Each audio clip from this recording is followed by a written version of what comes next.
look at our agenda. Obviously, AEM Champion Office Hours. This is our I guess stage to interact with you, and we're the 2022 class of Adobe Experience Manager Champions, but we're also welcoming the 2023-2024 class pretty soon.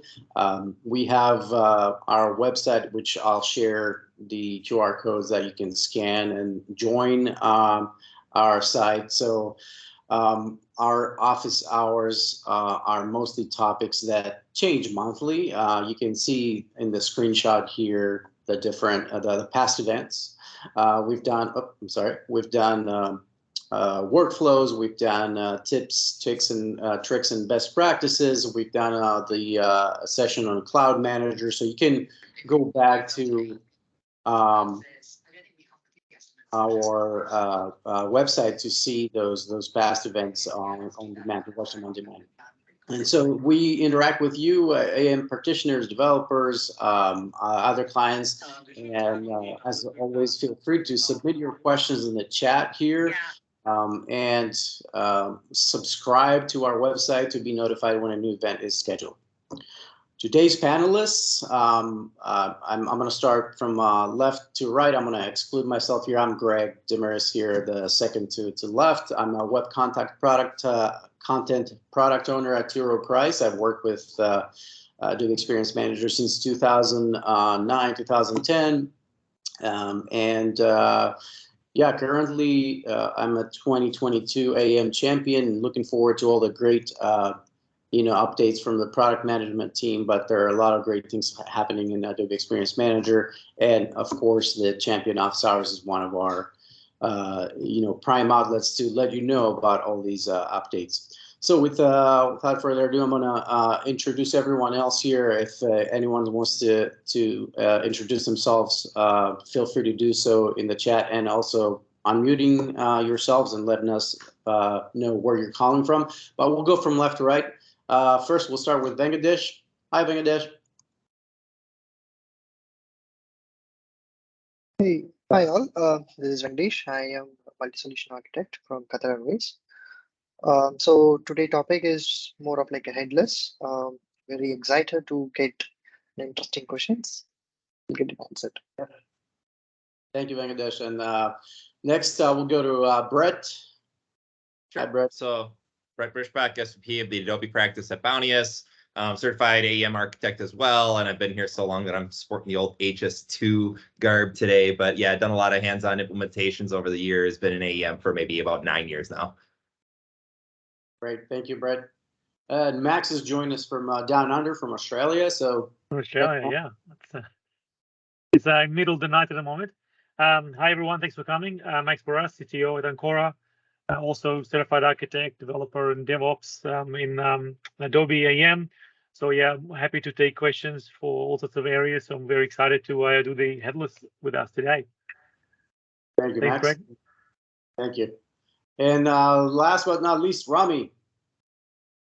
What is going on? Rami Al-Gamal. I am the director of Rene Consulting.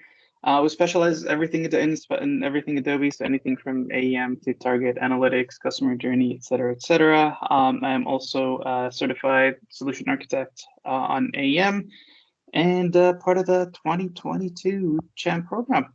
Nice to meet you all. By the way, every time somebody says headless, all I can think of is that little chicken meme with its head cut off, just running around. Yeah, headless chicken, yeah. That's exciting. Autonomous chickens. Yeah, as I mentioned earlier, the recording will be available on our site here, and you can double check our YouTube channel as well, because this is going to be uploaded there. Feel free to scan those QR codes, or whenever you get this presentation, you can follow along and see the past events. And the other QR code here to the left is the Champion Office Hours website. And I'm gonna get out of this one, stop sharing here so I can get back to the conversation. So we have pre-submitted questions. Feel free to raise your hand if you want to ask a question here in the chat, or if we're not seeing your chat, let us know. But we'll start with a couple of different questions here that we have already, the pre-submitted questions. And I guess I'll start with, since we introduced from left to right, I'll start with, going to the right to Rami. The first question that we have, and I don't have a name for that, so it's we're gonna answer as a group here, I guess, well, Rami will start first, but we don't know who submitted the question, basically. So big question, right? Where do we want to use headless, and what are best practices with headless in AEM? Way to start with the most open-ended question ever. Yeah. I'm going to give you an answer. Some of it is opinionated, some of it is from experience. And keep in mind, this is not AEM specific at this point. You're thinking of different architecture design. Is it going to be based on microservices? So there's a lot that goes in here, but I'll try to make it short and sweet. When do you use headless? Here is my first sort of direction when I draw the architecture. If it's something that's very controlled by marketeers, very not templated. So think again from a point of view of WYSIWYG being able to drag and drop a carousel, an image, a text, and then tomorrow you come in and you manipulate that because of an A/B test that you've done or marketing changes. I don't think headless is necessarily your first choice. It is a choice, but it's not necessarily your first choice. Now think of something that's a little bit more templated or has a story. Checkout. So if you're doing commerce and you're doing, let's say, a checkout flow, I think using headless in that atmosphere is very fitting because that doesn't change. You're telling the story. Think of maybe a multi-tier form. Think of a calculator, like an energy calculator. So something that doesn't have a lot of marketeer input. It does have a lot of complex logic. Headless gives you the ability to do that, honestly, with a lot more ease because you have a lot more governance on what you're developing. Best practice, there's a ton there. Keep in mind that when you go with a headless implementation, the quote unquote typical idea is you would have an underlying database. So let's say in this case, you have AEM. On top of AEM, you have content fragments and using GraphQL in order to pull that data out. And then you're going to stick it into a single page application. So let's go with React. So the things that you have to be careful with is what does it mean to have client-side rendering versus server-side rendering? How is that going to affect your performance? How is that going to affect your SEO? What are you really trying to come up with that page? Again, think of something like a My Account page. Maybe SEO is not necessarily on top of your list, but performance still is. So like I said, it's a very open-ended question, and I just wanted to give you a little bit of an opinionated direction. And I know, Brett, you have your hand up, so yeah, all yours. Yeah, let's go to Brett. I'm sure he has to weigh in. I'm glad you mentioned React because there's a question, Rami, later on React too. So we'll come back to you. But yeah, Brett, take it away. Yeah. I mean, you spurred some thoughts in me, Rami, and mostly what I want to share, like one other heuristic that I use to kind of decide between whether something makes sense to be a headless application or a head full site. I mean, I think just number one, that term, is it more an application? Are you doing something versus just viewing content? Usually doing something lends itself a little bit more to the SPA and single page app, headless, and then a website. The other thing is your navigation through the application, is it state driven or is it URL driven? And what I mean by that is, am I navigating through pages by clicking on links? That lends itself a little bit more to headful. But if the way I go through is based on my state, okay, let's say I'm like booking a hotel room. I might go first and choose a city, and then based on the city, it's going to show me some rooms. But maybe I go and I pick a hotel, and it's actually going to then take me to see rooms. But maybe actually my preference is I actually don't care about hotel. I care about a certain room or a certain amenity. So maybe I go room, then hotel, right? And so it's two different ways to get to the same end where I have both a hotel and a room. And I'm not really clicking through links to get there. I'm kind of making decisions, and my data, the state that I've built, then drives my next step. That lends itself a lot more to headless. That makes sense. Yep. Bangladesh had also his hand raised. Hey, so in my view, how you need to approach the headless is like, in my architecture perspective, I always have this thought, right?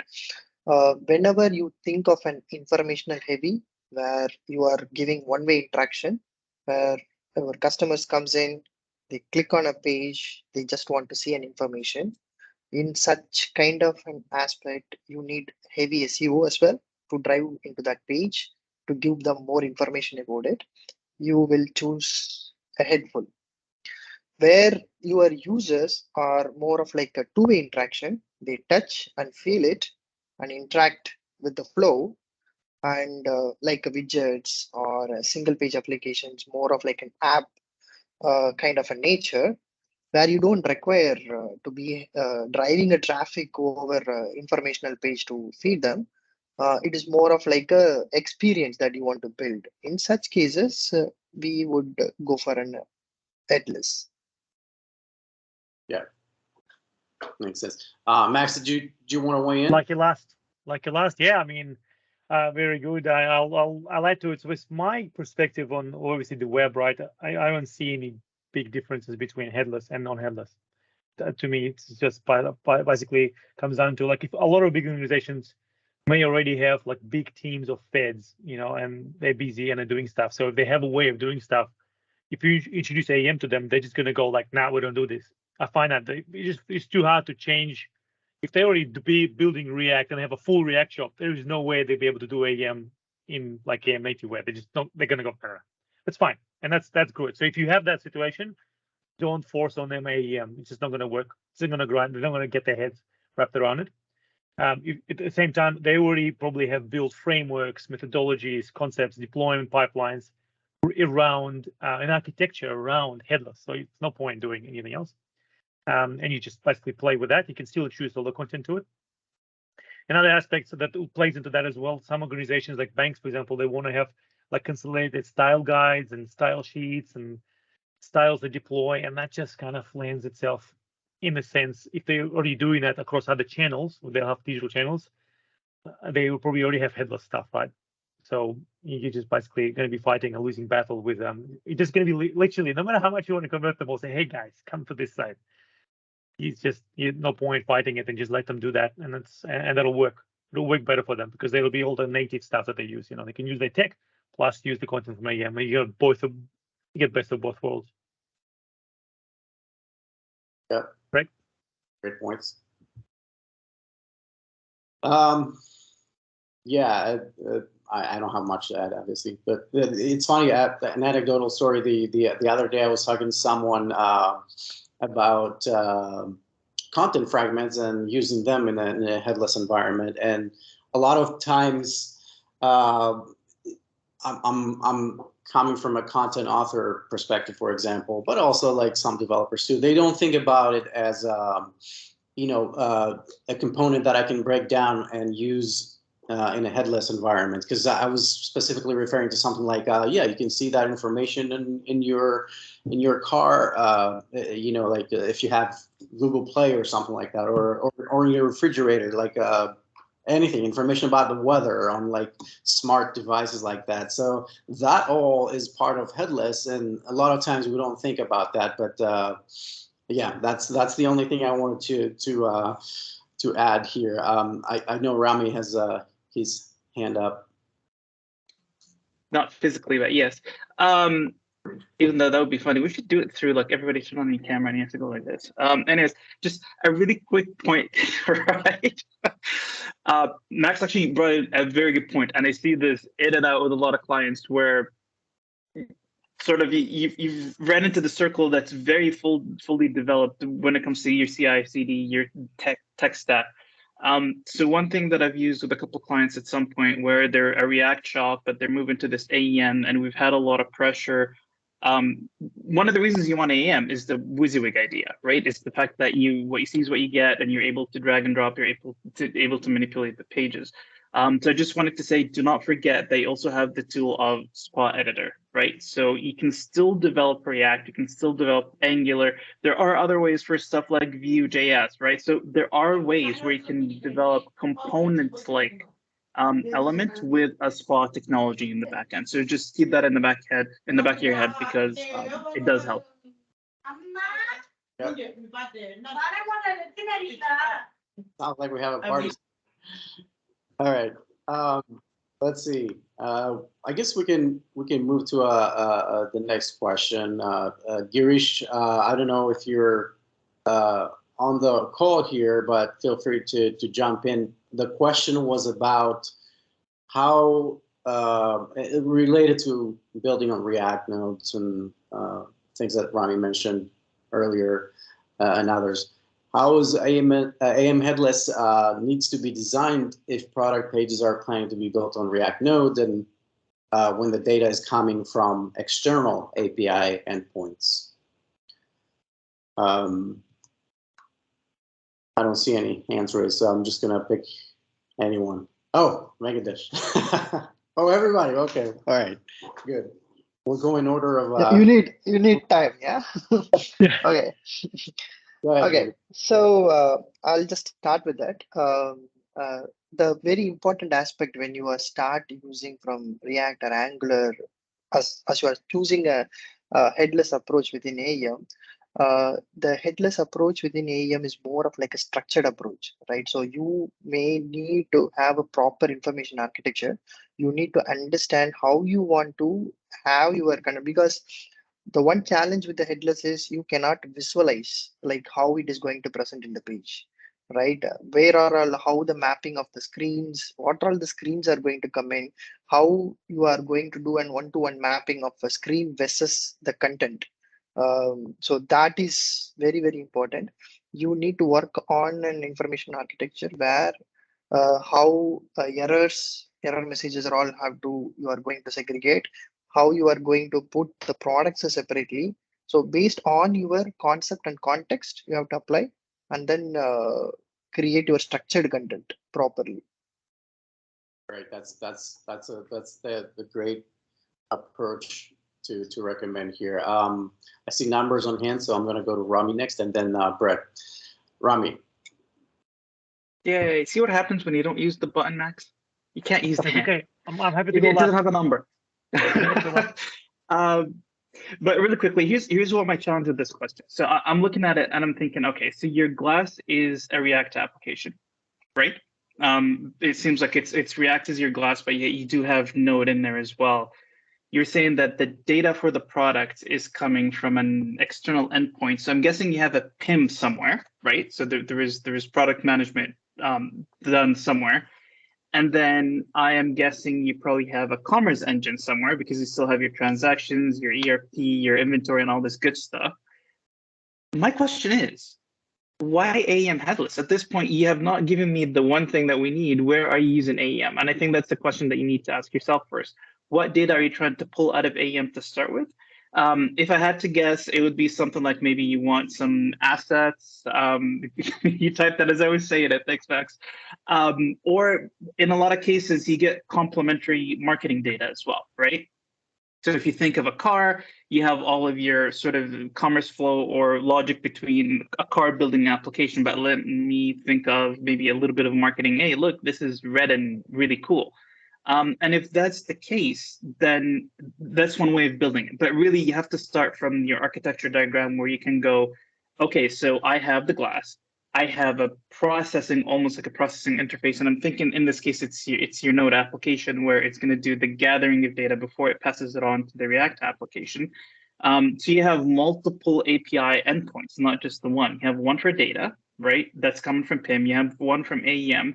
And then in AEM, you need to start thinking, okay, from an information architecture, am I supplying data for products? Does that mean I need to mimic the information architecture of your PIM? So think categories, items within categories. You have different stores that you need to respect as well, going all the way down to SKUs, right? And again, there are different examples as I go through the process. But really, the design of the data should mimic the flow of it in order to be rendered on the Glass in this case. And you have multiple dependencies because you have stores coming from commerce, you have information coming from PIM, and then how you pull on your sites, etc. It's almost like a dependency on everything else. Makes sense. Yeah. definitely. So we'll go to Brett, and then Max can jump in as well. Hey, Brett. Sure. So I think a lot of the answers are kind of start from a premise of we already have a single page app and we're largely focused around the products. I personally am like a huge fan of marrying the traditional AEM alongside of headless and trying to make a solution that leverages the best of both worlds. Because I think, you know, if we get away completely from WYSIWYG editing in AEM, we start losing the value of why you probably got AEM in the first place. That's not to say we shouldn't do headless in AEM as well. I just really like using both. For the marketing type pages on your site, when you're mixing all that content, a lot of that being traditionally authorable by URL and fully editable by the authors, there's so much value there. You don't want to completely throw that out. But then we've got all this data that sits outside AEM, all your product data, and how do we marry those two up? And I think there's multiple approaches. I think you can either have product detail pages sit side by side your site under the same domain with split routing. That's one way of doing it. You do have to worry about how you're going to handle things like header and footer. But that is, you know, there's some solutions where that works best. We can also just simply have traditional pages in AEM that make the calls with the React components. So you don't have to necessarily have a full React application to have React components or Vue components or whatever JavaScript library you want to use. And I think sometimes, you know, the benefits there, especially if your product category or if your product listing isn't like thousands of pages, let's say it's only a couple hundred. Sometimes having the traditional page in AEM, what that allows you to do is you can actually, the authors can then go and they can kind of customize the stuff around the product information. Maybe they can go to one of the product pages and put a promotion on that page and such.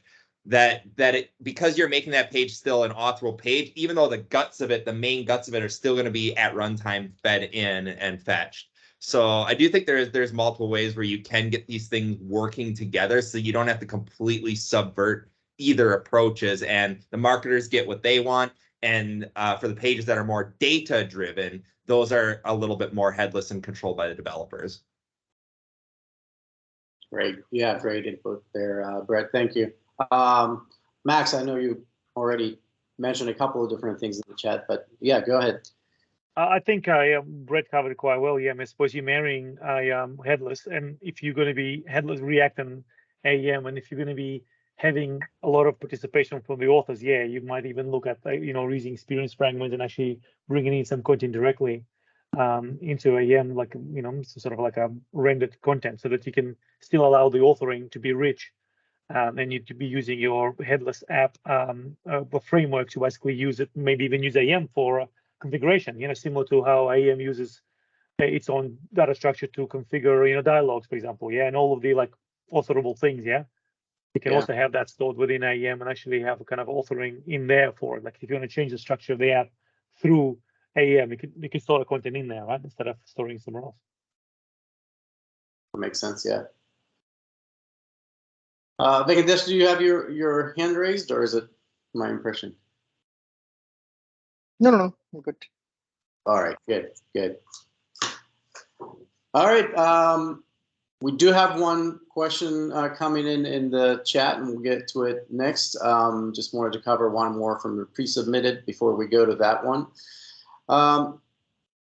So what are the major missing parts that would still observe in AEM, which can be yet to be implemented in headless? Or we covered that one, I think. Yeah, with no, we haven't covered that one yet. No, with everyone's input. Yeah, we did. So next question, I guess. How does the integrations to other Adobe Suite tools and the products, let's say Adobe Target, works in headless? What about all the integrations? I guess with Target, obviously, you can export content fragments as JSON in cloud service. What other options are there?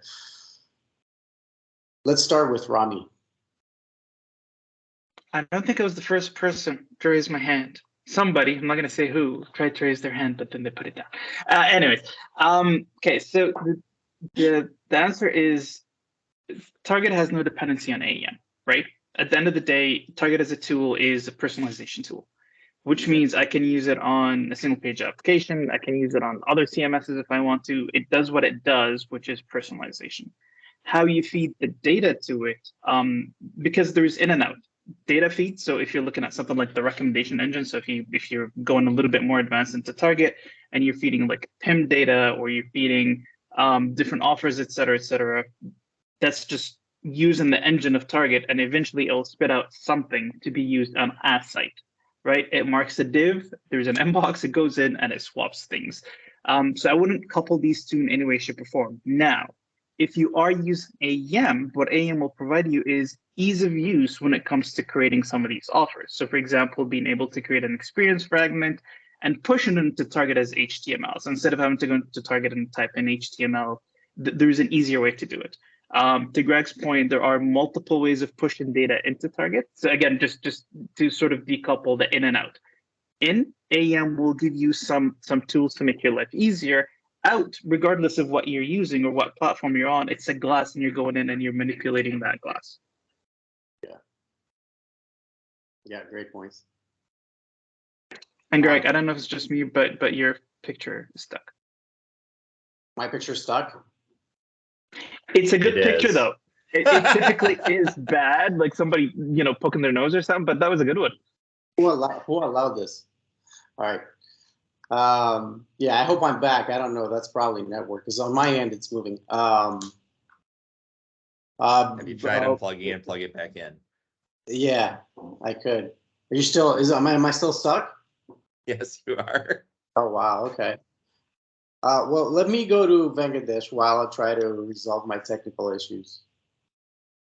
Okay, so how you can push and headless content? For example, in this kind of use cases, I majorly see on the single page application on the transactional area.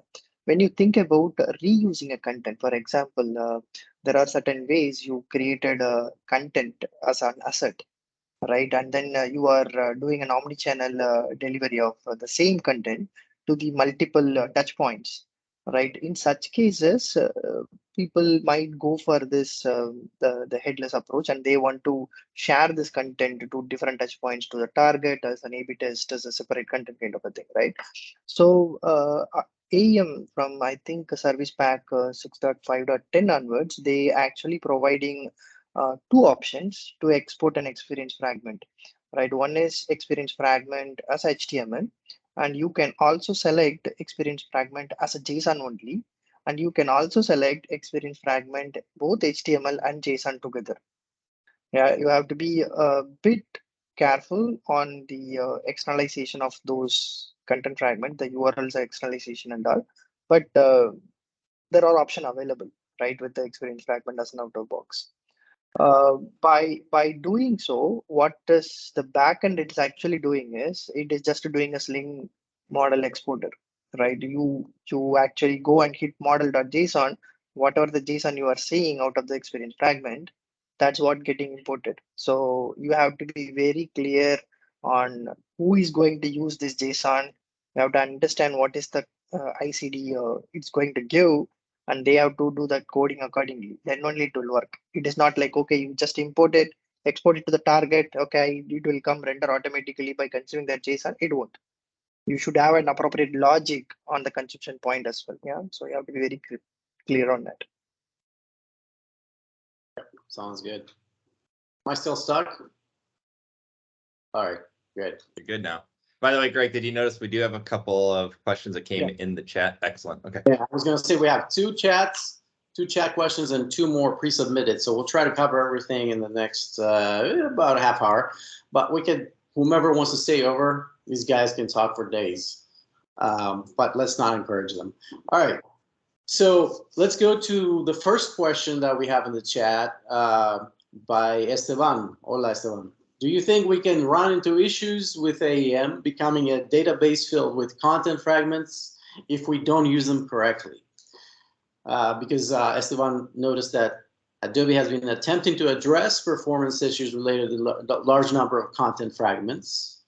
And it's no secret that queries in AEM aren't always the most efficient.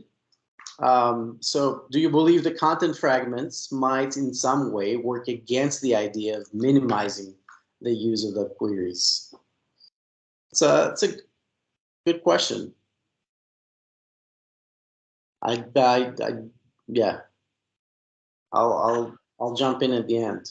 I got Rami first, Brad second, Venkatesh third, and Max fourth. So we're gonna go in that order. Rami, go ahead. Fine. I won't press the button anymore. Okay. Again, quickly. So you're thinking of database, right? So relational versus non-relational. I do agree when you're looking at something that's non-relational, especially in the case of AEM, it's not as mainstreamed as a relational database, right? However, can you get a relational database to slow down to a full halt? Of course you can, right? Put in enough data in there, put in enough non-normalized data, and then you're stuck. So the short answer to the sort of the close-ended question is, of course. If you don't structure your content fragments based on a proper information architecture, something that helps that query, you will come to a halt. It will slow down. Even your GraphQL APIs are going to slow down. So you need to understand the architecture from a data perspective as well. What are you trying to store? Why you're trying to storing it? So think of your ATL, because at the end of the day, you need to do that extraction in order to be able to load it at some point. So that's number one. Two, and I've seen this in the past where people will say, well, I have this database in AEM in the shape of content fragments. I'm going to use it as my PIM. No. I mean, I think, Brad, you said that earlier. So if you have 200 products, 1,000 products, sure. If you're like an Amazon level e-commerce system and you're going to put all of your PIM into AEM, that is absolutely not a good idea. So also just make sure that the sort of the tool that you're using is the right for the nail, pick the right hammer for the nail kind of thing. So if you have a proper information architecture, if you have the queries indexed properly, and you have tools within AEM to have custom indices as well to help you with the process. So there is a way to make it efficient, but again, you need to use the tool for what it's meant to be used for, right? Don't put a trillion different nodes in there. It will slow down. It will stop. Yeah. Right. Sure. Yeah. I mean, I think, right tool for the right job, right? AEM is for authoring, not storing. Now, that doesn't mean it can't do a little bit of each, but, its power in one area is due to concessions made in other areas, for instance. So like the JCR is an amazing tool for page-based authoring and page-based content migrations. There are a lot of things that it enables. It's not the most efficient storage engine. So if you're pulling in some of your product data, I think you can ask the question, do I actually need the full products there and treat this like a PIM? Like Rami said, maybe for a couple hundred products, no big deal. But if you're talking tens of thousands of products, well, is there a different way that you can think of it? Hey, you know what? I want to be able to author category headings. Okay, great. Let's just store that piece in AEM, not the entire data, not all the database stuff. We don't have to sync all that database into AEM. Now, I think if you do have stuff there, there's some things for performance. You got the GraphQL persistent queries that can help with things. Another way, and I'd have to look at how this actually impacts GraphQL queries and such, but one of the biggest things when you're working with the JCR is structure your content in a way such that data access is doing path-based access rather than query-based access. And this is something that you do even if you're making custom servlets. The way you store your data, store it in the way you need to access it such that when you get, for instance, a parent piece of content, it knows how to get the child piece of content without making queries. And that's going to go a long way to keeping your performance high as well. That's awesome. Yeah, thanks, Brett. I guess Venkatesh and then Max. Okay. So when you're talking about using AEM as a database, so I would suggest saying that in what context is what, right? So it is a content management system, and you can store a lot of content as a content fragments in the headless way if you want to store it. Yes, there are a few issues we had with the content fragments query and all. The best practice normally by querying content fragments is do not use JCR queries for it. You shouldn't for querying a content fragment using a JCR query. That's where Adobe has introduced GraphQL for it, right? So it's non-structured data. You query what you need exactly. right? I think Adobe is slowly fixing those performance issues with the GraphQL. I think in recently they have released with the 6.5.17. There is a by default indexing on the content fragments, right? So which is helps to improve. And I think 6.5.17 onwards, GraphQL starts supporting lazy query, where you can set offset, as well as you can also set a limit as well, right? As like your JSON query. So I think that area is still improving, but I think you can check the 6.5.17 documentation. There are more information about it. I think I'll ping you the URL as well. How to optimize your graphical queries. Gotcha. Thank you, Venkatesh. Max? Well, I think Brett covered it quite a bit. Yeah, I mean, Yeah. the most amazing thing why you choose JCR and Sling over any other kind of database storage is the hierarchical nature of things. And yeah, if you don't embrace the hierarchy, query is not going to help. I mean, you can still, like, natively, you can still make your own separate hierarchies for indexing content, yeah, but you got to really rely on path reading, yeah. And yeah, obviously, yes, the GraphQL is a technology that came from different places to deal with, free-for-all nature of, like, unorchestrated kind of architectures, right? We just create anything randomly. So yeah, it is a new thing to AEM, but fundamentally, there's already tools within AEM to do this. Like, you do nice segmentation, you can read paths directly, right? And then you collecting data, we can still just keep collecting it, right? When, like, you can store 1 million+ assets in AEM. Yes, you can't put them in one folder because it'd be pretty silly, right? But if you segment them, you can get to every asset every time and it'll be fast. Yeah. So yeah, for storing, you can store it. Yeah, just the way access it. Yeah, I wouldn't be relying on queries anyway. Just read them. And if you need to have certain, like, we can make, your little indexes for your apps to pick up index. Okay, I want these assets. Just give them paths where they are. You can also pre-create those and store them. You can have little services running and creating, little allocations where you want to use them for indexing, for manual indexing for an app, for example. Yeah. So you don't have to do a query. You can just get a JSON and the app just reads it. Yep. You can do all that kind of stuff. Nothing stopping you to do that. One final thing is, like, do not forget about caching of those results. Some of the things, unless otherwise it's not real-time data, once you query it, just cache it so that your consequent hits will not hit your publisher and doing the processing again. Even if you use GraphQL and you are doing a post query, do a simple TTL-based caching, right? Which will help in a longer term and faster performance, to improve the performance as well. Gotcha. Yep. Thank you. I think next we can take a combination of the questions in the chat because I see two that are somewhat related. Kimberly and Amitawa are asking about AEM Headless for emails and kind of how to go about that approach, and can you offer any direction for such a use case? And then Amitav was saying, what are the key points to be considered from an architectural standpoint when exposing content created through content fragments in AEM in a headless manner for a number of different consumers, like web consumption media, like web, mobile apps, social media, email templates. So we can tackle those together, if you will. So emails and then architecture standpoint, like, and content fragments in AEM in a headless manner.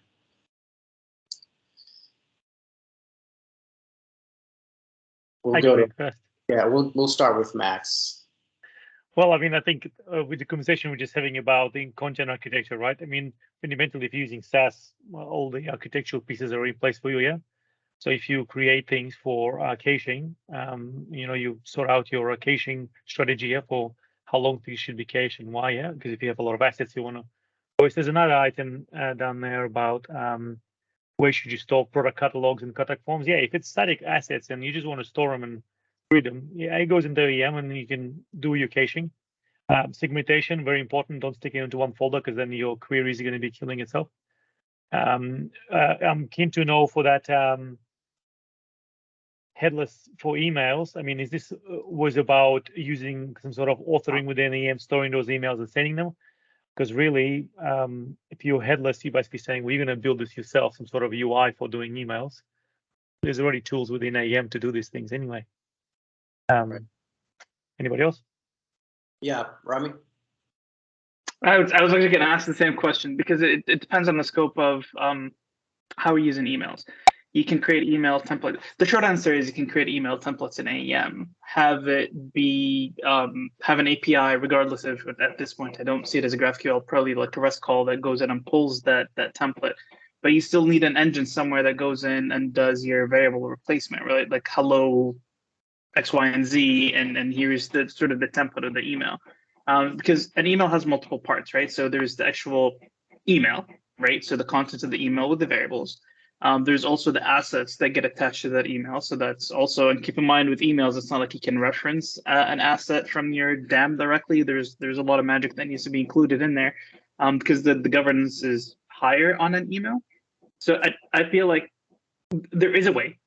I'm missing the scope of what you're trying to do with the email. It's just that the content that you're trying to pull out, that should be pretty straightforward. We've had even clients that would drag and drop different components on a page, and then we would use that page again using the REST API, turned into an HTML template for an email. So there is a way. If you have more details, please feel free to add it to the chat as well. And as for the architecture, I think we've touched on it multiple times. But the fact is, there is no best practice to the architecture. There's best practice on the need of your business. I get that question, especially for DAM implementation. It's a very typical question. It's like, what's best practice for implementing DAM? There is none. There is absolutely no book of how you would do it right when it comes to tagging and information architecture. What I can tell you though is, when you're coming in to create content fragments to be shared between omnichannels or multiple different platforms, just keep in mind that you want ease of authoring. So your content fragments need to be easy for the person to author, right?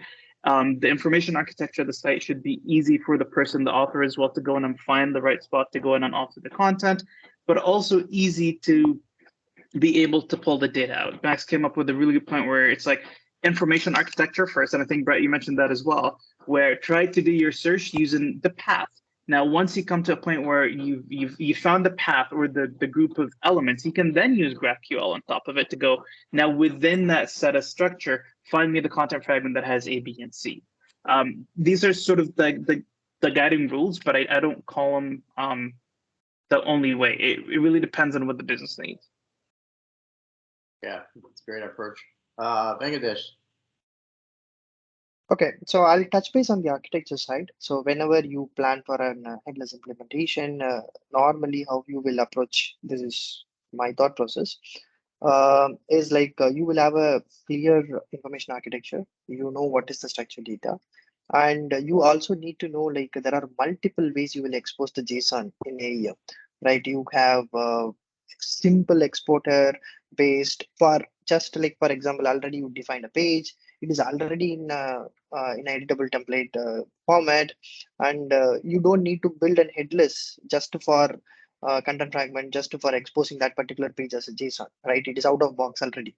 Or you can write a simple exporter. You already written all Sling models to inject all the properties. You just need to convert that into a Sling exporter. That's it, right? You need to also understand like you shouldn't overkill it, and you need to understand what is already exist, how you can reuse that by simple means. And then if it is completely scratch project, you want to go with the headless, there are multiple out-of-box APIs already available. You don't need to reinvent the wheel where you have HTTP APIs already available. Use that, you can expose it quickly. And unless otherwise you need to have a specific permutation combination way of querying things, then you can choose GraphQL as an product to expose your JSON. So there are multiple ways based on different use cases you need to fit in your how you need to expose your JSONs.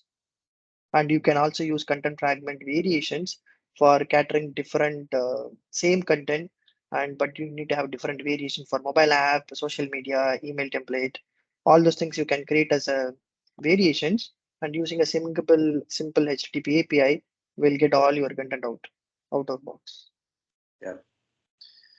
All right, yeah, the chat is on fire, so we got a few more minutes. But one clarification from earlier from the content fragments from Kimberly is we want to pull out those content fragments and import them in Salesforce for email delivery. No, Salesforce.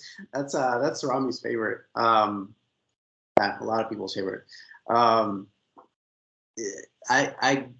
I don't know. At T. Rowe Price here, we did the HTML approach, components with email, so we didn't go headless in that respect. So, I don't know if anyone can weigh in, but on that clarification. But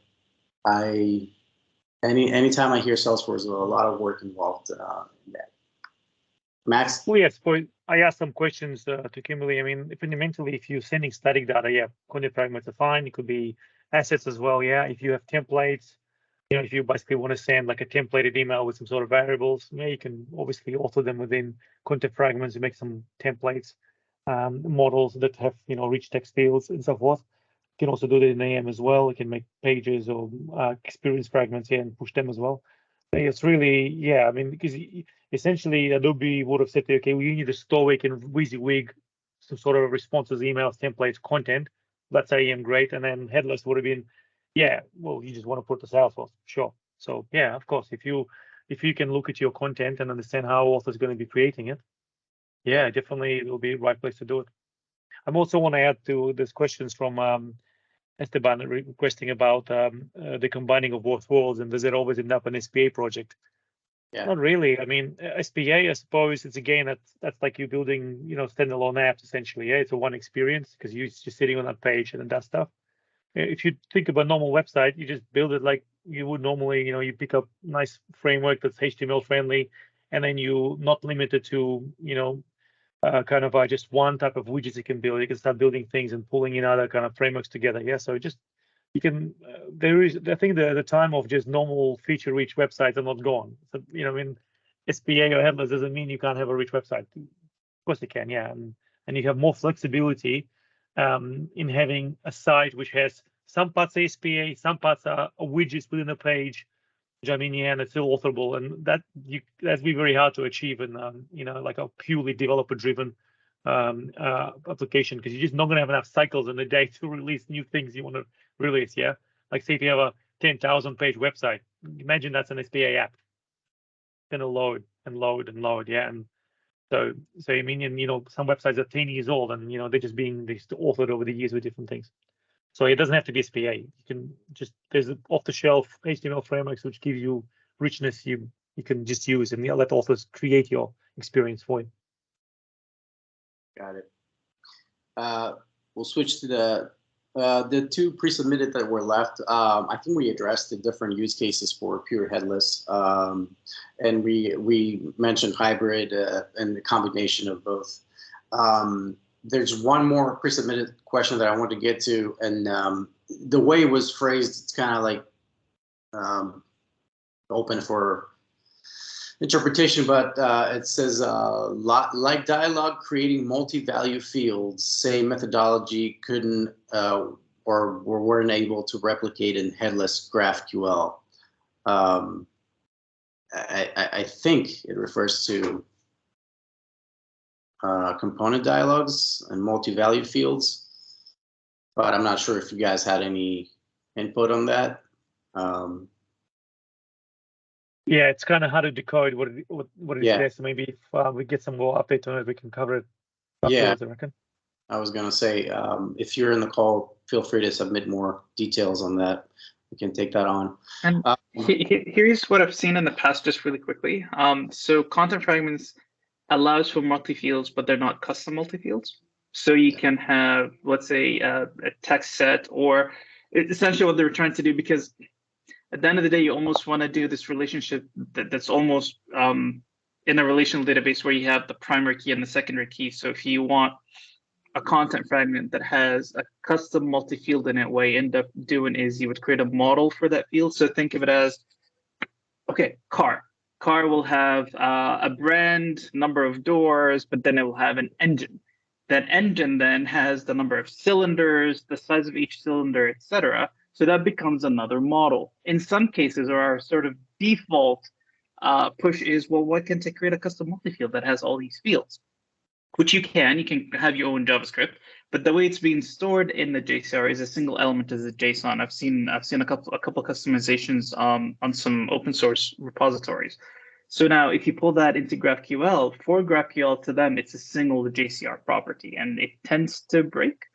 So my 2 cents is, if it's truly a nested set, go back to your primary, secondary. So going back to that engine example, you would have a car model. That car model will have a multi-field of engines, right?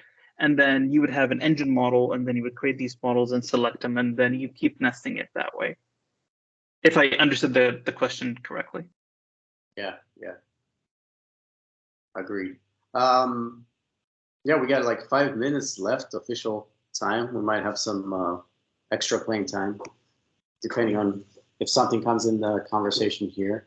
I don't think I missed anything in the chat, but let me know. There was one topic there, looking for suggestions on how to manage multilingual AEM website. Yeah. Thanks for bringing that up, Max. Yeah, it was up earlier. Yep. Yeah. Well, I can just say, just live copies.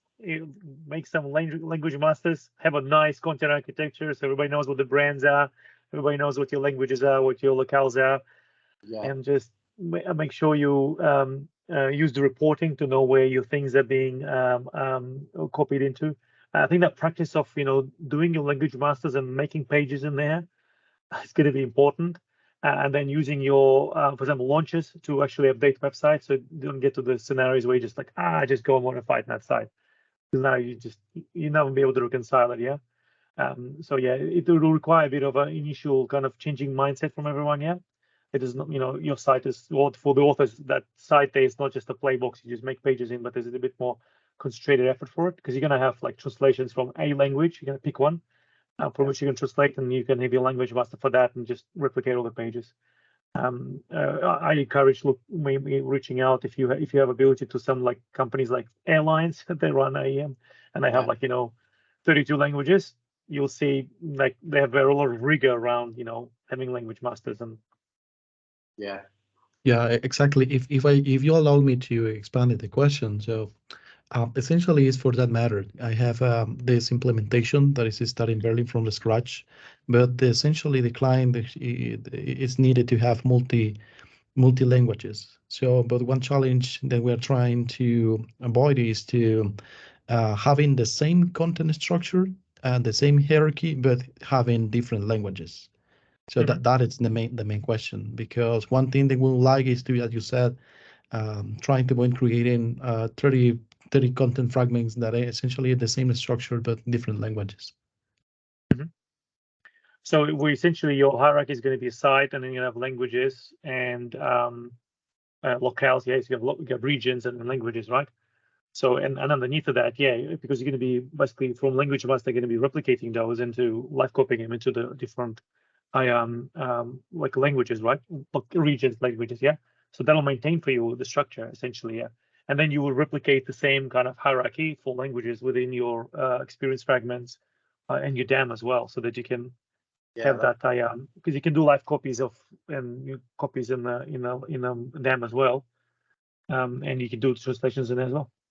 That's very important. Yeah, just want to add one real quick thing there, just to make sure that you make the decision up front if you also want localization. Just understanding that translation, a lot of times people mean internationalization. And if that's what your organization means, because we want French because we're in France, okay, we actually might want on a couple pages of the site different content in France, like if we're showing local news, for instance, stuff like that. And so I think that also helps you define which way you do things, because you can do language copies from your global content and say, well, I'm going to make a French local copy and a Spanish. I'm going to make a French translation and a Spanish translation. Then I'm going to inherit that France one live copy down to Canadian French and France French, let alone the fact that they're a little bit different languages. But let's say they were, good enough, close enough. But now you've got the same content in both Canada and France, and that might not be good. So there's times where you actually want to do the live copies all off of your main English copy, live copy first, do your internationalization, your localization, then do your translation. It's a little bit less sharing the translation, but that allows you to do localization. So you do need to think that through upfront. Yeah, that's great input, Brad. Great. I mean, we're at time. I don't know if you guys had anything else in the chat. If you wanted to ask any follow-up questions, let us know. Visit our site, scan those QR codes that were shared. Thank you all for participating today. We're looking forward to seeing you in the next installment of AEM Office Hours. Next month, we'll find something exciting to do and cover all questions. But yeah, we'll see you in the Adobe Experience League community. Ask your questions there as well, and join us for the next office hours here. Thank you to all of our panelists: Max from Australia, Rami from somewhere in the Atlantic, Brett, Bangladesh. Thank you all for participating, and we hope to see you again in the next office hour. Thanks for hosting, Greg. Thanks, guys. Thank you, guys. Thanks, everybody, for coming. Have a good one. Bye. Thanks, guys.